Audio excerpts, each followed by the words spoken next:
สวัสดีครับขอต้อนรับพี่น้องประชาชนและพี่น้องสื่อมวลชนเข้าสู่การแถลงข่าวของศูนย์เฉพาะกิจบริหารสถานการณ์บริเวณชายแดนไทยกัมพูชาหรือสบทกนะครับประจำวันที่ 27 กรกฎาคม 2568 ครับในประเด็นด้านความมั่นคงในวันนี้ที่อยากจะขอนำเรียนทุกท่านให้ทราบก็คือจากประเด็นที่อาจจะปรากฏเป็นข่าวแล้วนะครับในเรื่องของการเรียกร้องของบางประเทศให้ทั้งไทยและกัมพูชาหยุดยิงนะครับฝ่ายไทยนั้นขอเรียนชี้แจงว่าเห็นด้วยนะครับในหลักการดังกล่าวครับแต่จะกระทำได้ก็ต่อเมื่อฝ่ายกัมพูชาแสดงความจริงใจและเข้าร่วมหารือ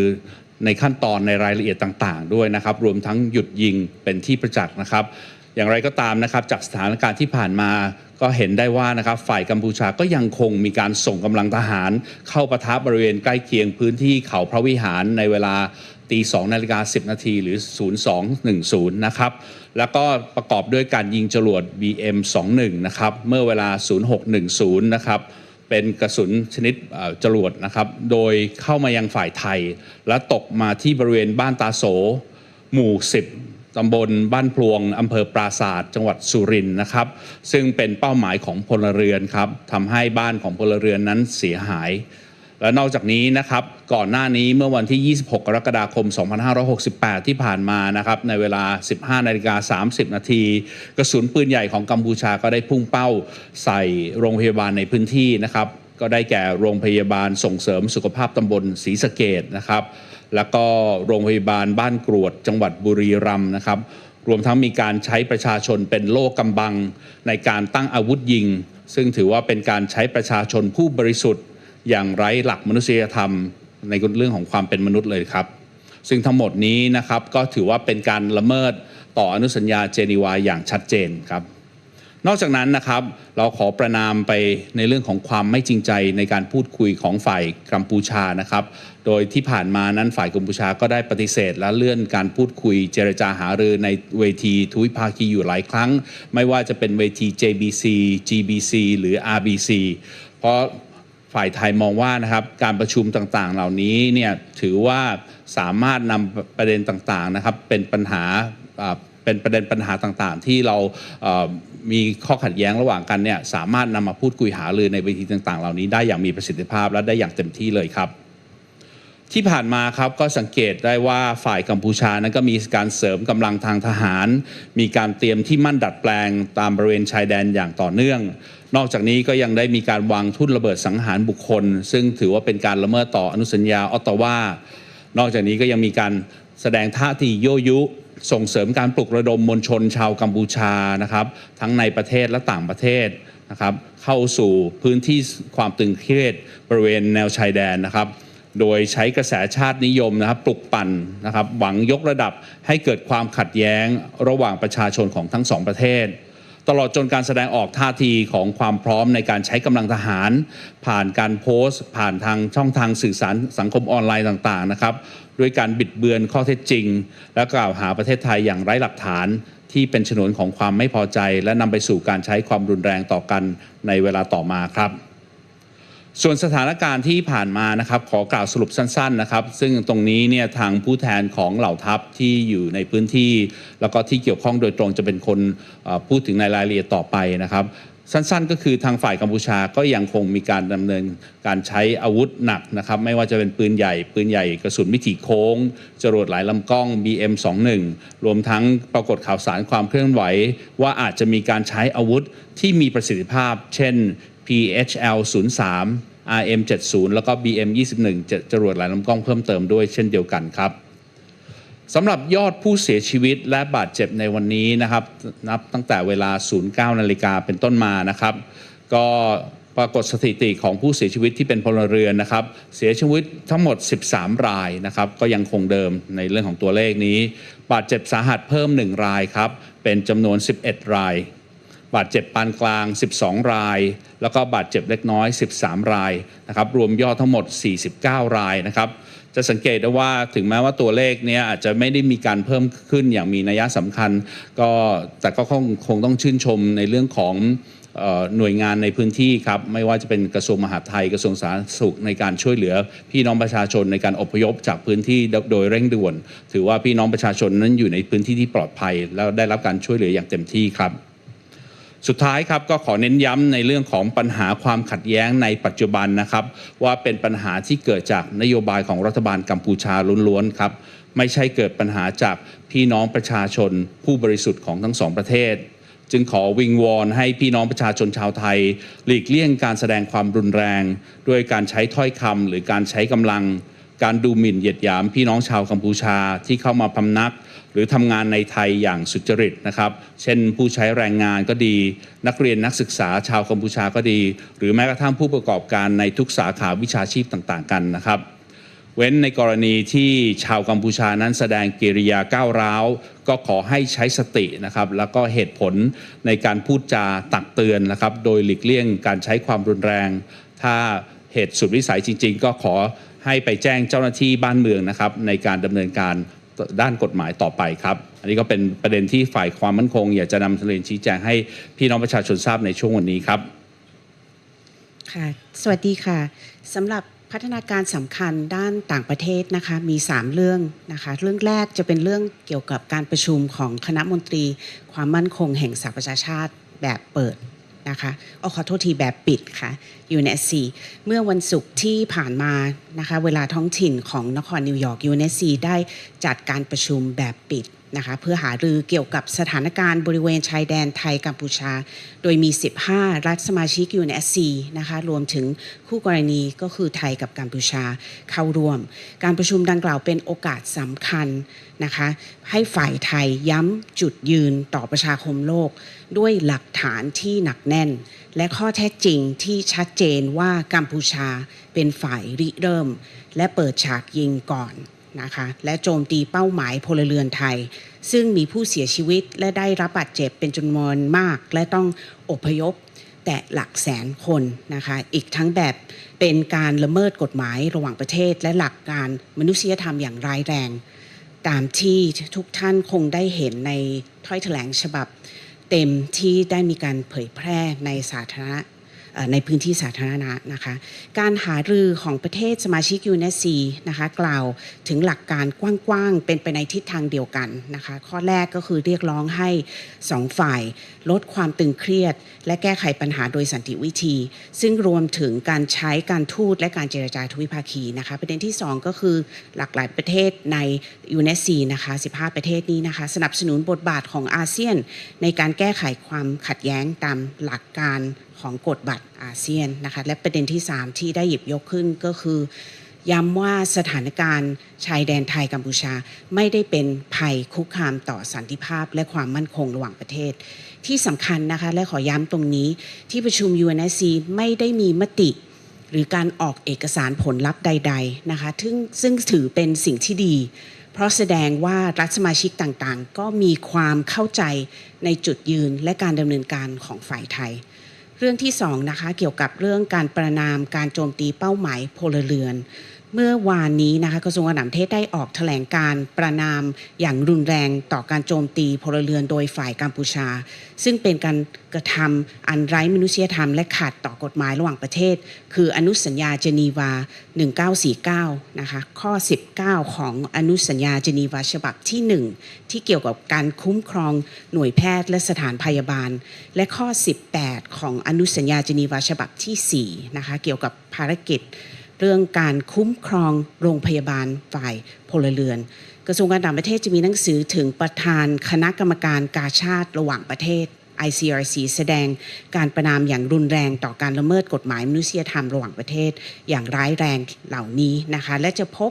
กับสำนักงาน ICRC ที่ประจำในประเทศไทยในวันอังคารที่จะมาถึงนะคะเพื่อหารือและชี้แจงเพิ่มเติมเกี่ยวกับเรื่องนี้มีความสำคัญนะคะที่กระทรวงการต่างประเทศต้องเดินหน้า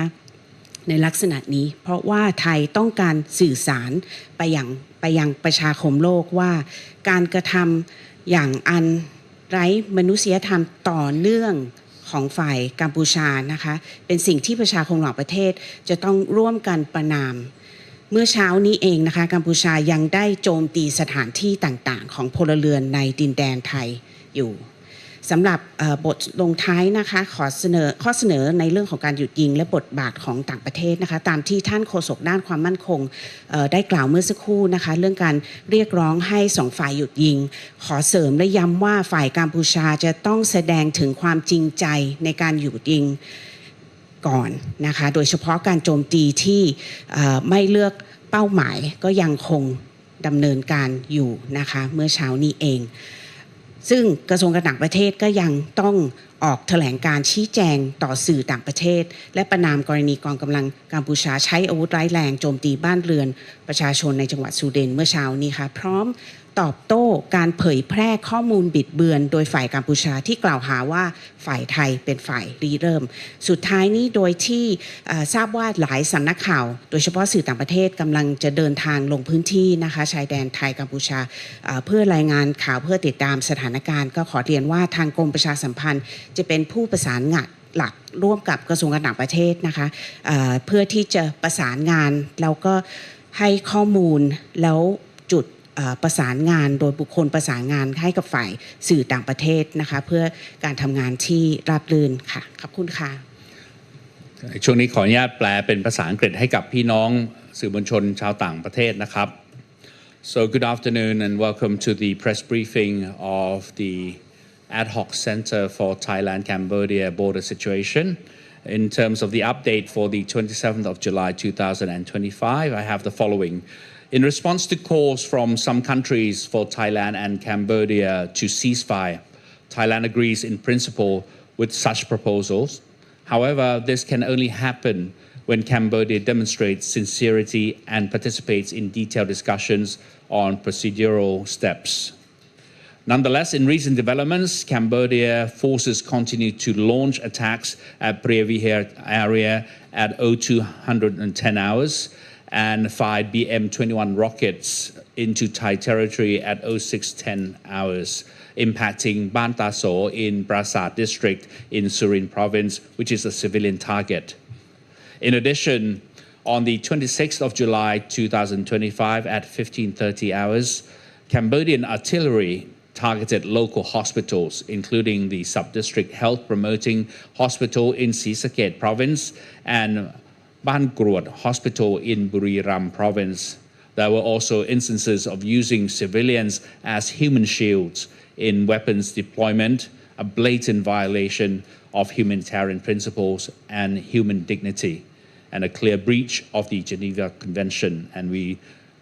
truly and strongly condemn such act.In terms of further condemnation on the insincerity in the dialogue, the Cambodian authorities have repeatedly refused or postponed bilateral talks in forums such as JBC, GBC, and RBC, which are crucial mechanisms for resolving all issues of bilateral conflict.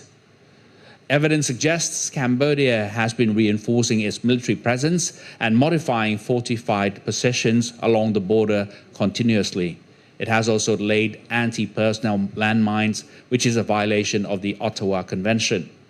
Moreover, there have been provocative acts, including inciting Cambodian civilians to enter conflict zones along the border, using nationalistic rhetoric to stir unrest and escalate tensions between the peoples of both countries. This includes demonstrating military readiness via distorted social media posts, false accusations against Thailand,and narratives intended to incite anger and violence, potentially sparking violent outbreaks at any moment.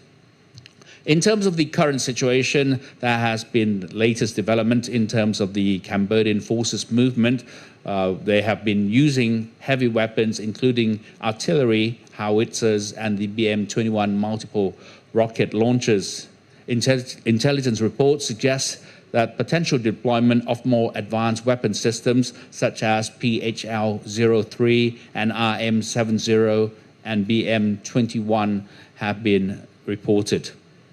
In terms of our casualties of 0900 hours today, there have been 13 civilians killed, 11 seriously injured,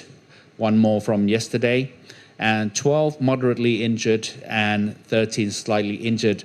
totaling 49 casualties.As a final emphasis to all citizens of Thailand and Cambodia. This current conflict stems from the policy of the Cambodian government, not from the innocent people of either country.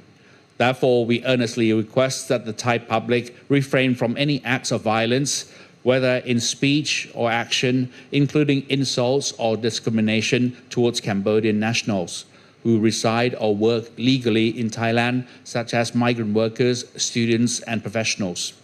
In cases involving aggressive and inappropriate behavior by any individual, we urge all Thai citizens and Thai public to act with calm and reason, avoiding confrontation if needed, report to the authorities for appropriate handling, especially to the Thai police who are on standby to receive any complaints from the Thai public in case of violence or unrest. So that's it from me. I'll pass now to the Foreign Affairs spokesperson. Thank you very much. Welcome and good afternoon to our friends from the foreign media, from the diplomatic corps, and those who are living in Thailand. Let me share with you 3 topics that were discussed this morning from the foreign affairs dimension. The first topic relates the United Nations Security Council's private meeting that occurred last Friday, New York time, where the UNSC held a private closed meeting to discuss the situation on the Thailand-Cambodia border, at which the 15 UNSC members and Thailand and Cambodia attended.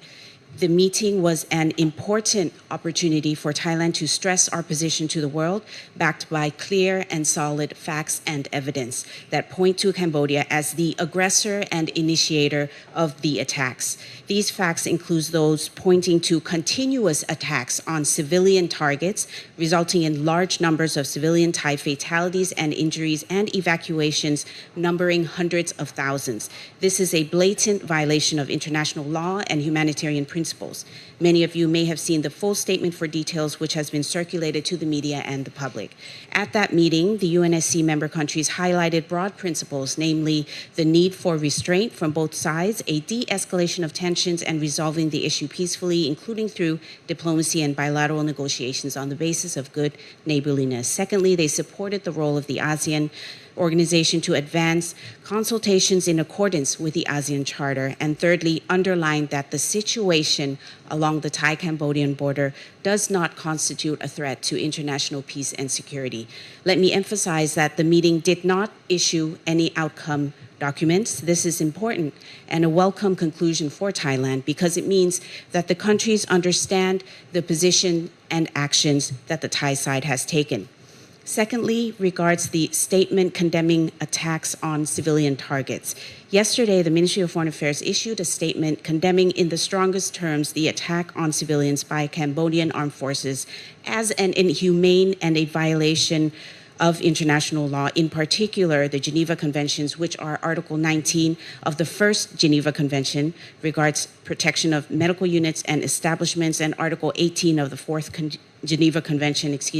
on protection of civilian hospitals. The Ministry of Foreign Affairs is sending a protest letter to the President of the International Committee of the Red Cross to place on record our strong condemnation of these egregious violations of international humanitarian law, and will meet with the representative of the ICRC in Thailand on Tuesday to discuss and clarify this matter further. This is important because the global community must unite to condemn these inhumane actions being committed by Cambodia, which constitute a serious violation of international law. Reports show that even this morning, Cambodia continues to shell civilian targets